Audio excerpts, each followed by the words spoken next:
This frugal living tip that's going to save you a lot of money is one that is not for the faint-hearted, because I think this one takes a lot to commit to. But if you're really on that financial transformational journey and you really want to start building your wealth and really want to get your money working in a way that adds the most value to you, it's time to really consider welcome to Not Another Money podcast. Why is it called Not Another Money podcast, you may be wondering? It's because this is not your typical money show. Get ready for real money conversations and lessons, expert insights from some of our very special guests, and hear some really inspiring stories from everyday people. On this podcast, you're going to learn how to earn more, how to spend less, how to grow the difference, and most importantly, live your best financial life. Did you know that in 2023, UK household debt reached a whopping £1.7 trillion? Yes, £1.7 trillion was the total amount of UK household debt that we had in this country just last year. In addition to this, UK credit card debt reached a whopping £63 billion. These numbers are staggering, and it just really underscores the challenges that so many of us are facing when it comes to our finances, especially when it's so easy for us to access credit and all of these other tempting spending options. In today's episode, I really want to share with you some practical tips and practical tools that you can apply when it comes to your personal finances so that you can avoid being one of those statistics. And if you already are part of those statistics, some of the tips will help you when it comes to navigating your finances moving forward so that you can quickly break the cycle of debt. So with that being said, I'm going to be sharing with you 12 practical tips for you to live more frugally and to help you live way below your means, which is ultimately going to save you a lot of money. The first thing that's really going to help you to live a frugal lifestyle and help you live way below your means is for you to know your numbers. Understanding your income is the crucial first step. When I say understanding your income, it's not just about knowing how much you get paid from your day job, for example. It's about knowing every single income stream that you have come into your account throughout the month. Knowing exactly how much you have coming in on a monthly basis and how much you have going out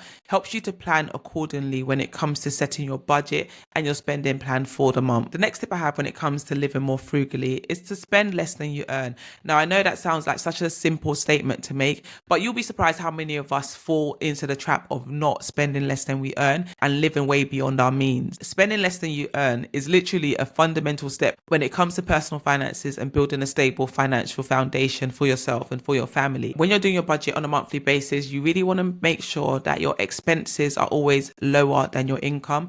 That is easier said than done, especially in these economic times. While inflation may have gone down to 2%, we cannot forget about the fact that it was so high just a year ago, and those costs haven't come all the way back down for most things. So food costs, for example, are still very high when we compare it to this time last year. So I totally understand that life is a lot more expensive than it once was. So widening that gap between our income and our expenses has never been more challenging. But with that being said, we can't just bury our heads in the sand and just ignore the situation. We have to take the bull by the horn and face it head on and come up with a plan as to how we're going to lower those expenses and widen that gap between our income and expenses. When it comes to spending less than we earn, a few areas where it's easy to make those cutbacks is when it comes to grocery shopping, for example. If you're somebody that maybe shops in Waitrose or shops in Marks and Spencer's, you might consider shopping maybe in Tesco or Asda. Or if you're somebody that shops in Asda regularly, maybe do that extra drive to your local Aldi or Lidl instead so that you can quickly reduce that food bill. I know when I was on my debt-free journey a few years ago, we used to shop at Tesco. I used to do Tesco online shopping and have my food delivered to my house.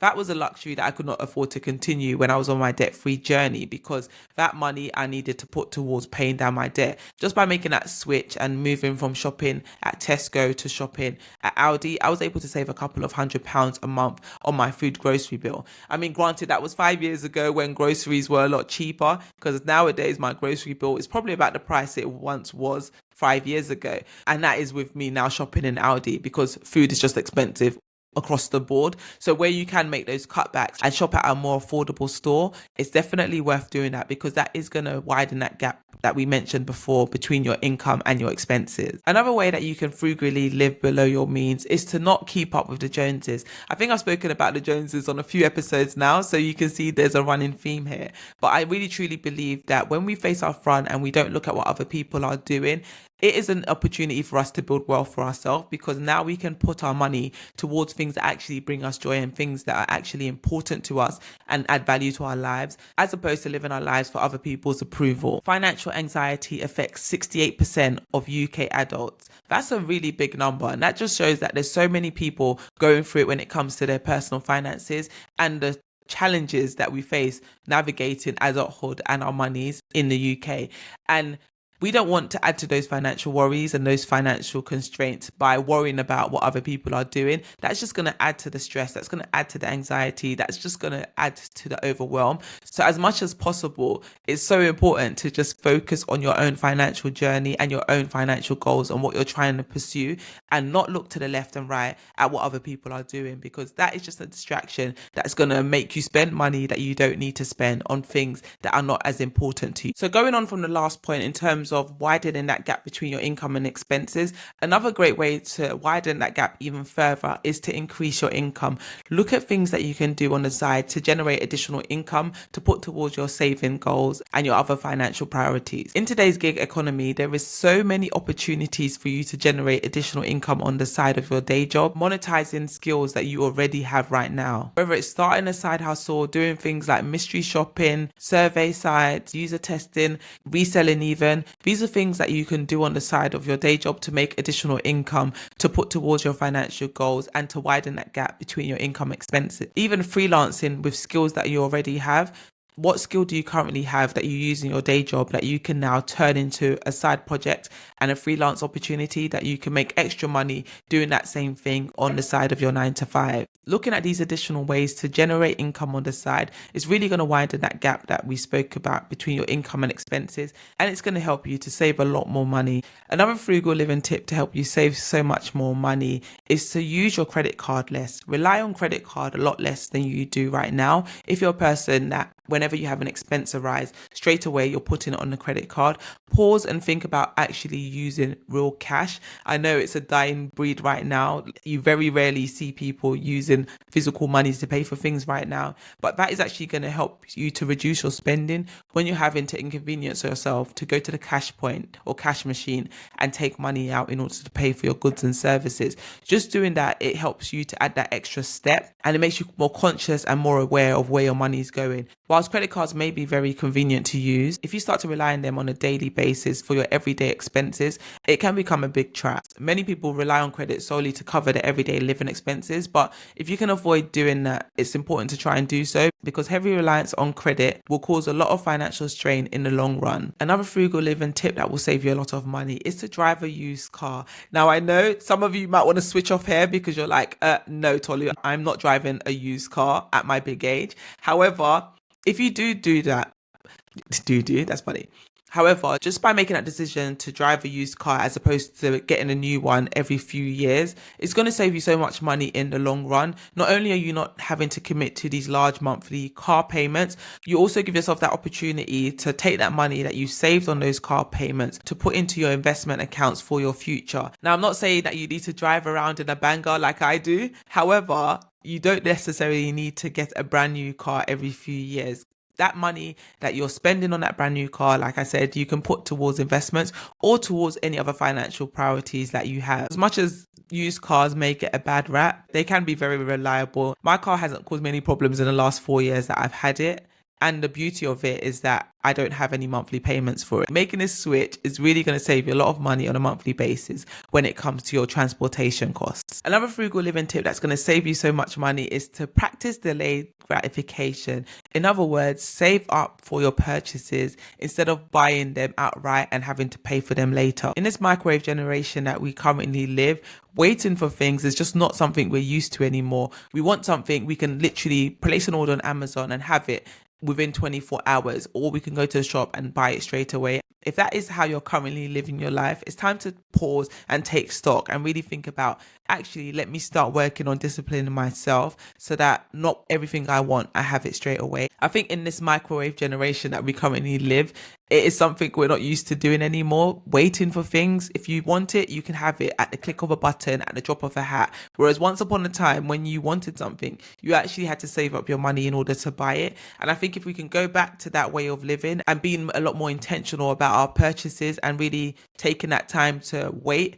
a while and save up towards things, I think it helps to build character in us. It builds discipline in us. And as parents, it's a great example to set and teach our children. I read in a recent survey by the money charity, 39% of UK adults admitted that they didn't have enough savings to cover £300 worth of an emergency. And I think in today's instant gratification culture, if we could just learn to wait and save up towards purchasing things that we really want, it can really save us a lot of financial stress. Okay, so this frugal living tip that's going to save you a lot of money is one that is not for the faint-hearted, because I think this one takes a lot to commit to. But if you're really on that financial transformational journey and you really want to start building your wealth and really want to get your money working in a way that adds the most value to you, it's time to really consider your living arrangements. So when I say consider your living arrangements, I'm talking about the home you're living in now. If you look at your budget, for example, and your expenses for your home expenses alone are like 75% of your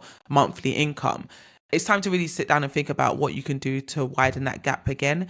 And while it's something that not many people would want to do or consider doing, it's something that I'm actually considering doing and in the process of doing for my family.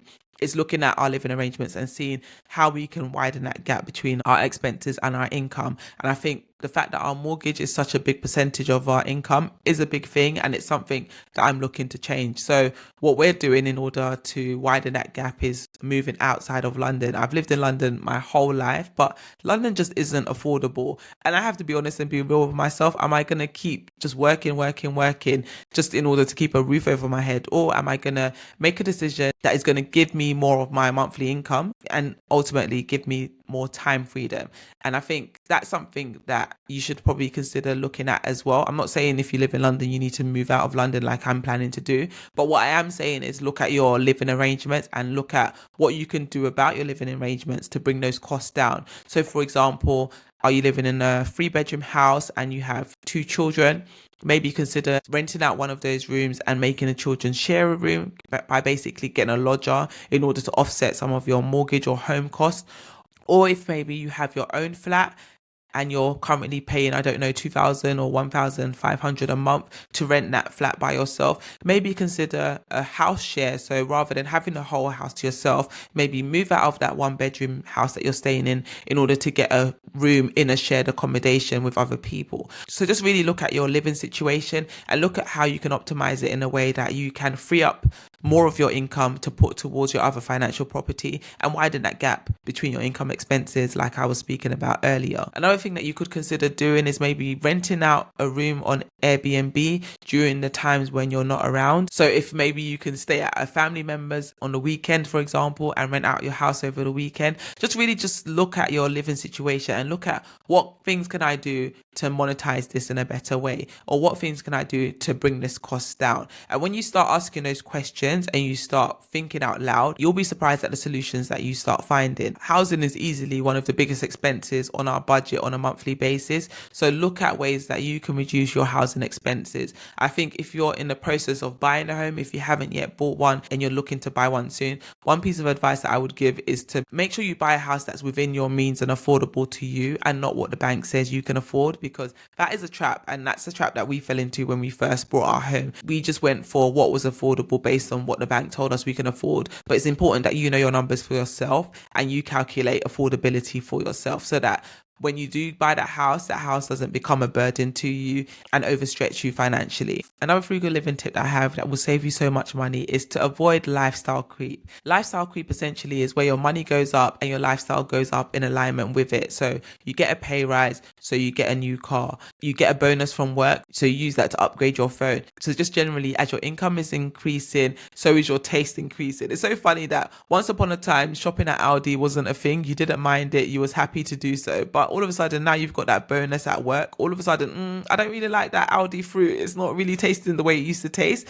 because suddenly I've got the means to access a better life. So why should I continue to suffer? And I think there's truth in that, to be honest. But I think at the same time, we need to make sure that as our income is going, that we are keeping that gap as wide as possible between our income and expenses, and we're not just using up all that additional income on lifestyle, because doing that, you're never going to be able to break that cycle of payday to payday and just constantly feeling like you're chasing your tail. Another frugal living tip that I have that's going to save you so much money is to review your subscriptions. So are you one of those people that has so many subscriptions that you're not using? You signed up to the gym back in January and you've been 3 times so far this year.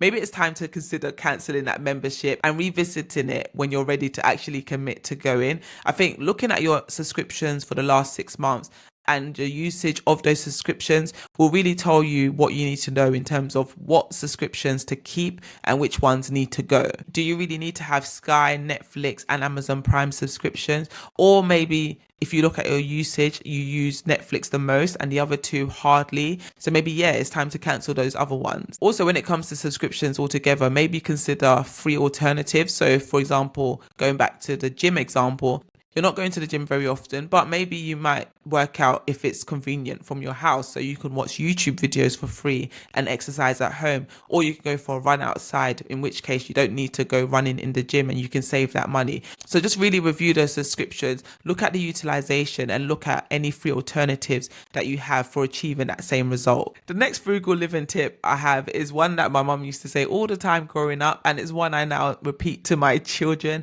and that is that there is rice at home. And when I say there is rice at home, that means eat the food that you have in your house instead of always spending money on takeout. Uber Eats does not need to see you every single week. Neither does your local Morley's. If you've got food at home, eat that food at home. It might not be what you fancy eating, but just by making those decisions on a regular basis, not going for that takeout when you feel impulsively to do so, you're going to see how much money you're able to save over the course of a month. Just opting for eating the food that you have at home 3 or 4 times a month can easily save you an extra £100 a month. Not only is it cheaper, it's also going to be a lot healthier because you know exactly what it is you're putting in the food that you're cooking. Another frugal living tip that's going to save you so much money, and it's one that I haven't done as much as I used to recently, I must confess, but it's something that I do like to do to save money. Actually, saying that, I mean, this is a great example. My hair that you can see on my head, I did it myself. DIY is the tip I'm going to share here. Where you can do it yourself because you're going to save yourself so much money. This weekend, I really did not want to sit down and spend 8 hours doing my hair. However, I also didn't want to spend £100 paying someone to do it for me. So I had to sit down in front of the mirror and do it myself. And doing it myself, I was able to save that £100. And also I was able to take my time and do my hair with a lot more care than if I was to go to the hairdresser. So it was a win-win situation, I guess you can say. So just where you can in life, DIY yourself, do it yourself. DIY yourself. That means I'm saying yourself twice. Anyway, you know what I mean. Where you can do it yourself, do it yourself. I mean, you don't want to do it yourself to the point that you're suffering in life because, you know, no one wants to do that. But at the same time, there is nothing wrong with doing things yourself in order to save yourself extra money and then putting your money to the things that are actually more important and valuable to you.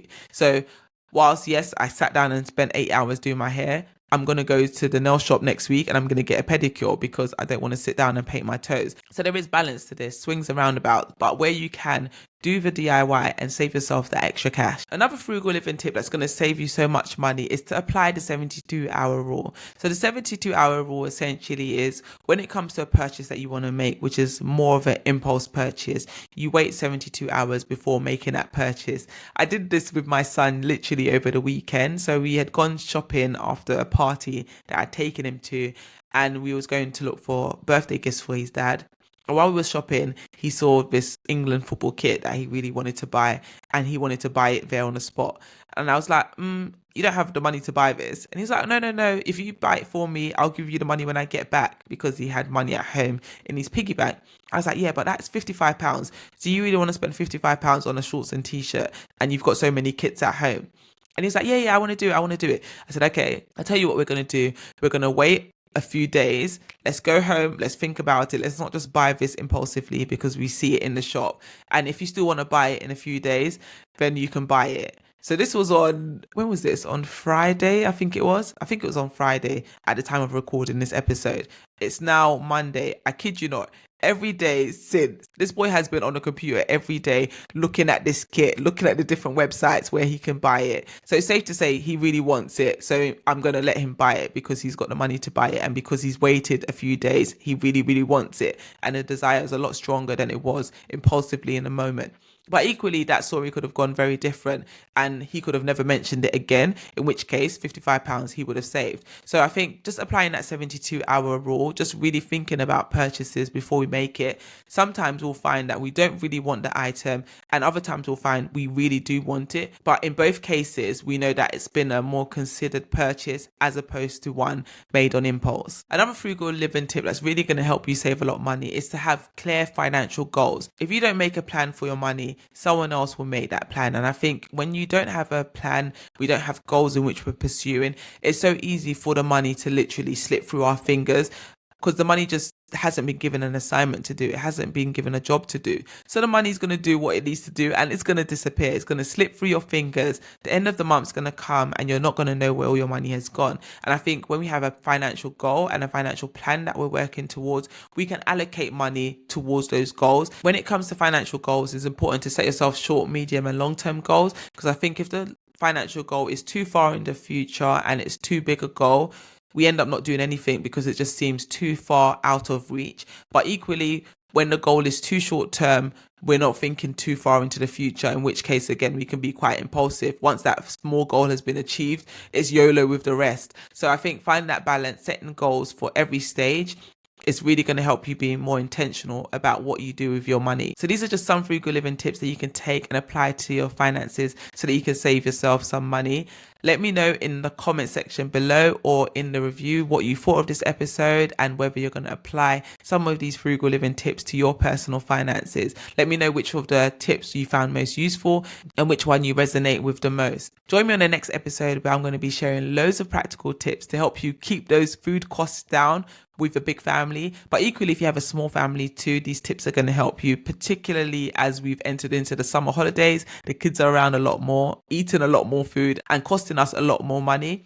So in that episode, I'm going to be sharing a lot of tips that are going to help you to keep those food costs down. So you definitely want to come back same time next week for the next episode. If you made it this far in the video and you haven't yet given it a thumbs up, then do me a favor and give it a thumbs up. Subscribe to the channel, subscribe to the podcast, share it with a friend or family member, and I will see you on the next episode. Thanks for watching. Bye.